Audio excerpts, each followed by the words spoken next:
ঘড়িতে এখন সময় সকাল 10:35 আর এই মুহূর্তে আছি আমি আমার বাড়িতে। আজকে আমার গন্তব্য হচ্ছে তারকেশ্বর। প্রথমে এখান থেকে যাব হচ্ছে শেওড়াফুলি, তারপর শেওড়াফুলি থেকে জল তুলে যাব তারকেশ্বরে মহাদেবের মাথায় জল ঢালতে। তো সেই ভিডিওটাই আপনাদের কাছে আজকে আমি শেয়ার করব।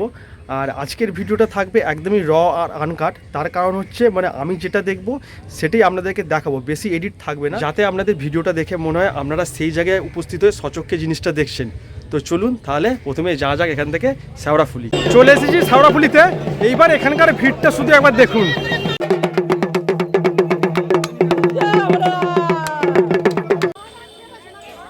শেওড়াফুলি ঘাটে কত পরিমাণ ভক্তের ভিড়। সবাই এখন যাচ্ছে গঙ্গার ঘাটের দিকে, যেখান থেকে জল তুলে সবাই তারকেশ্বরের উদ্দেশ্যে রওনা দেবে। আমরাও যাচ্ছি গঙ্গার ঘাটের দিকে। আর রাস্তার দুধারে যে দোকানগুলো আপনারা দেখতে পাচ্ছেন, যদি আপনাদের কোনো বাঁক সাজানোর থাকে বা ঘট কেনার থাকে, এই দোকান থেকে আপনারা কিনতে পারেন। আর এখানে যে রাস্তাটা আছে দেখুন, এখানে আমরা যাচ্ছি একদিক দিয়ে গঙ্গার ঘাটের দিকে, আর উল্টো পাশ দিয়ে যে ভক্তরা আসছেন তারা কিন্তু যাচ্ছেন তারকেশ্বরের উদ্দেশ্যে। ওনাদের জল তোলা হয়ে গেছে, ওনারা এখান থেকে বেরিয়ে যাচ্ছেন তারকেশ্বরের উদ্দেশ্যে। দুটো চেন আছে তো তোমার সুবিধা, আমাদের একটা চেন গলিয়ে ফোনটা রাখবো বলাই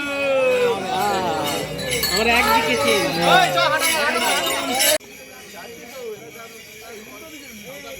ঘড়িতে এখন সময় দুপুর 12টা, আর এই মুহূর্তে দেখুন কত ভক্তগণ এসে গেছেন, যারা জল তুলে তারকেশ্বরের উদ্দেশ্যে রওনা দেবেন। আর দেখুন বাঁদিকে একটা বাঁকে করে কিন্তু বাচ্চাকে নিয়ে যাওয়া হচ্ছে। আর এনারা বাঁদিক দিয়ে যাচ্ছেন, এনাদের সব জল তোলা হয়ে গেছে, এনারা বেরিয়ে যাচ্ছেন তারকেশ্বরের উদ্দেশ্যে। আর আমরা যথারীতি যাচ্ছি গঙ্গার ঘাটের দিকে।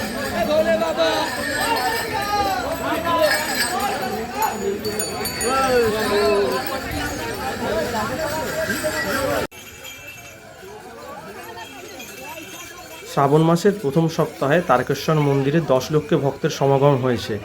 আর এখন আপনারা যে ভক্তরা দেখছেন, এখানে তো কিছুই নেই। কিছু ভক্ত আগে বেরিয়ে গেছেন, কিছু ভক্ত এখন যাচ্ছেন, আবার কিছু ভক্ত পরেও যাবেন। আর এই চলে এসেছি আমরা গঙ্গার ঘাটে। আর এখানেই হচ্ছে জল তোলার ঘাট। আর কিছুটা গেলেই রেল লাইন পড়বে, সেই রেল লাইন টপকে গেলেই আমরা পৌঁছে যাব জল তোলার ঘাট।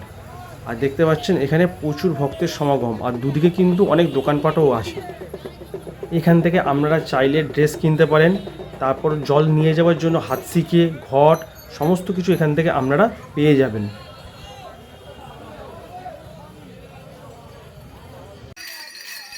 সামনে হচ্ছে রেল লাইন, তাই সমস্ত ভক্তরা এখানে অপেক্ষা করছে ট্রেন কখন যাবে। ট্রেন চলে যাওয়ার পরই গেট খুলে দিলে আমরা সবাই চলে যাব গঙ্গার ঘাটের দিকে।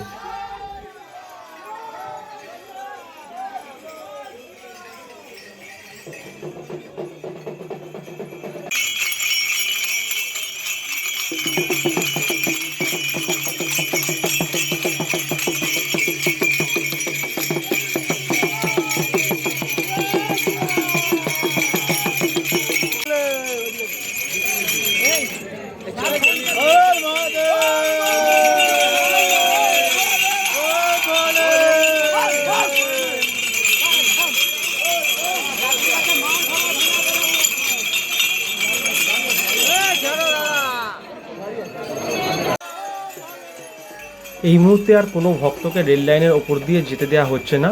রেল লাইনের পাশ দিয়ে যে রাস্তা রয়েছে সেই রাস্তা দিয়ে ঘুরিয়ে দেওয়া হচ্ছে, আর রেল লাইনের সামনেটা ব্যারিকেড করে দিয়েছে।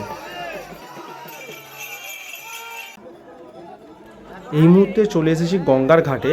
আর গঙ্গার ঘাটে কিন্তু প্রচুর ভক্তের সমাগম হয়েছে। আর এখানে কিন্তু সমস্ত ভক্তরা তাদের যে বাঁক আর ঘট আছে এখান থেকেই সাজিয়ে নিয়ে বেরোচ্ছেন। আর সামনেই রয়েছে একটা বিশাল বড় মাঠ, আর সেখানে চাইলে আপনারা আপনাদের খাওয়া দাওয়া কিন্তু সেরে নিতে পারেন। সেগুলো আমি দেখাচ্ছি একটু পরে।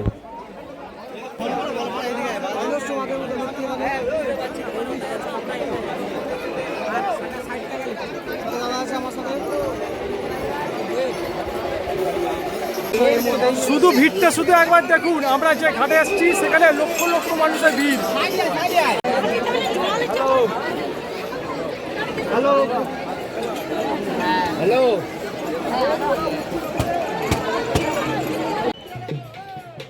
এইবার আমি যাচ্ছি গঙ্গার ঘাটের দিকে। আর এই যে ঘাটটা রয়েছে, এই ঘাটটার নাম হচ্ছে ওলাবিবিতলা ঘাট, বা অনেকে ইটভাটা ঘাটও বলে থাকে। আর এই ঘাটের দেখুন দুদিক দিয়েই মানুষজন কিন্তু চান করছেন। একদিকে দেখুন যেখানে এটা মন্দির মতো করা রয়েছে, তার নিচ দিয়ে মানুষজন যাচ্ছেন, ভক্তরা যাচ্ছেন, ওখানে কিন্তু সিঁড়ি করা রয়েছে, ওই দিক দিয়ে চান করছেন। আর এখানে যেহেতু ভক্তের চাপ অনেক বেশি, সেজন্য ডান দিক দিয়ে একটা জায়গা রয়েছে, সেখান দিয়েও ভক্তরা নেমে যাচ্ছে গঙ্গার দিকে। ওখান থেকেই জল তুলে অনেকে কিন্তু বেরিয়ে যাচ্ছেন। আমি দুদিকটাই আপনাদের দেখাই, দেখুন এই যে দেখতে পাচ্ছেন এখানে কিন্তু কোনো ঘাট করা নেই, এখানে মানুষজন এমনি গঙ্গায় নেমে স্নান করছেন আর জল তুলছেন। আর বাঁদিকে দেখুন এখানে সিঁড়ি করা রয়েছে, এখান দিয়ে কিন্তু ভক্তরা জল তুলে নিয়ে বেরিয়ে যাচ্ছে তারকেশ্বরের উদ্দেশ্যে।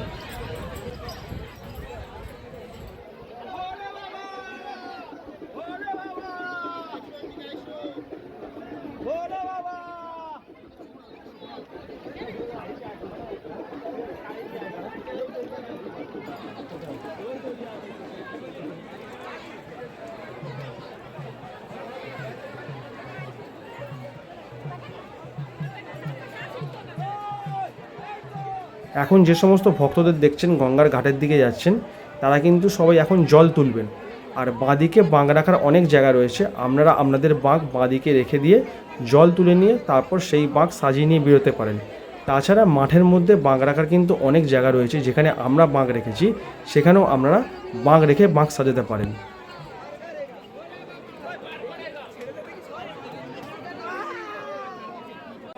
এই হচ্ছে আমাদের বাঁক, আর এখন বাঁক সাজানোর কাজ চলছে। জল তোলা হয়ে গেছে, এবার বাঁককে কিন্তু ফুল দিয়ে খুব সুন্দর করে সাজানো হবে।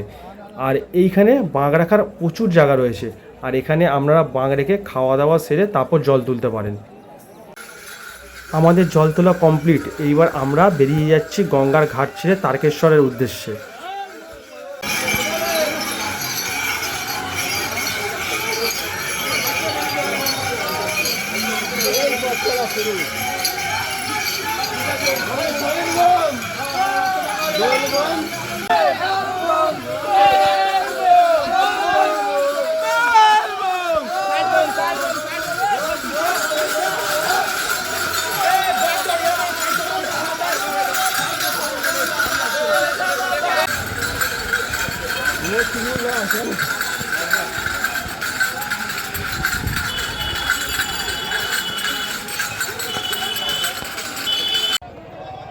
সামনেই হচ্ছে হাই রোড, তাই সমস্ত ভক্তদের এখানে দাঁড় করিয়ে দেওয়া হয়েছে। গাড়ি পাস হয়ে যাওয়ার পর সমস্ত ভক্তদের আবার রাস্তার ওপারে যাওয়ার জন্য ছাড়া হবে। আর এইখানেই আপনারা কোনো রকম কিন্তু কোনো হুড়োড়ি করবেন না, সবাই ধীরে ধীরে শান্তভাবে রাস্তা পারাপার করবেন।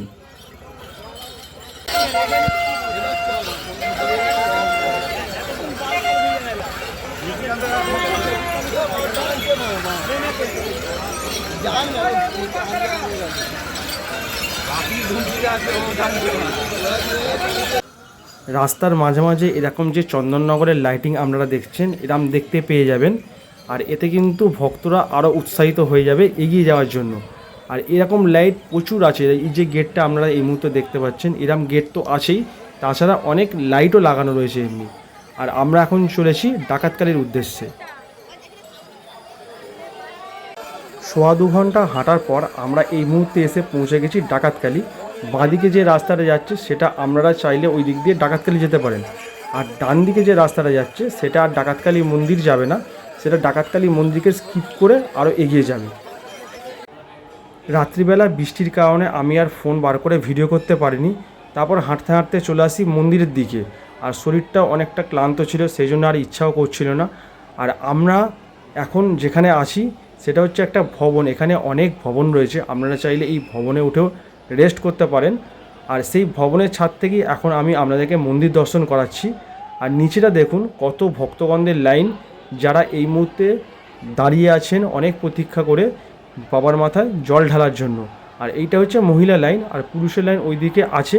তারপর আরও এছাড়াও অনেক লাইন কিন্তু বিভিন্ন জায়গা থেকে ঘুরে ঘুরে এখানে আসছে।